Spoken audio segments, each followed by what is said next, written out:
27 में चुनाव होने वाले हैं और इस समय देखा गया कि बंगाल चुनाव भी हुआ और बंगाल चुनाव में उनकी पार्टी तृणमूल कांग्रेस टूट गई और आज उनके 20 जो विधायक है वो एनसीपीआई ज्वाइन कर रहे हैं कि नई दल को ज्वाइन कर रहे हैं।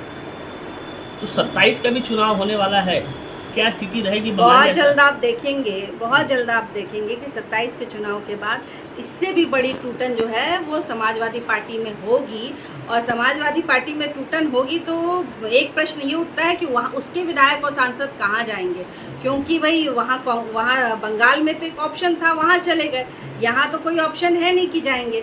मुझे लगता है कि प्रधानमंत्री जी ने एक बात बड़े प्यार से कही कि सामने वाले पार्टी के जो प्रमुख हैं वो हमारे मित्र हैं, तो हो सकता है कि भाई भारतीय जनता पार्टी में आ जाए तो हम लोग भी उनका स्वागत करें, हमारे बीच में ही शायद उन लोग काम करें तो हम लोग स्वागत कर सकते हैं। तो 27 के चुनाव के बाद ये मानते हैं कि ऐसा ही टूट होगा निश्चित तौर पर, निश्चित तौर और पर बीजेपी में विलय होंगे सब। ये इंडिया अलायंस देखिए, सिरे से जनता इनको हर प्रदेश में नकार रही है, इंडिया अलायंस को हर प्रदेश में इनकी यही स्थिति है। और आने वाले समय में ये क्यों हताश है, ये क्यों इस तरह की बयानबाजी कर रहे हैं, अचानक ये क्यों हिंदू हो गए, अचानक इनको राम जी क्यों याद आ गए, अचानक ये अपना जनेऊ लेकर और घूमने क्यों लगे? सिर्फ इसलिए क्योंकि इनको पता है कि जनता जाग उठी है और वह जानती है कि आपने इतने वर्षों तक क्या किया। जो यहाँ का बहुसंख्यक समाज है उसके अधिकारों पर आपने दूसरों का कब्जा कराया, उसकी ज़मीन से लेकर उसकी बेटियों के साथ आपने कॉम्प्रोमाइज़ किया। तो अब वह बहुसंख्यक समाज जाग गया है और 2027 में समाजवादी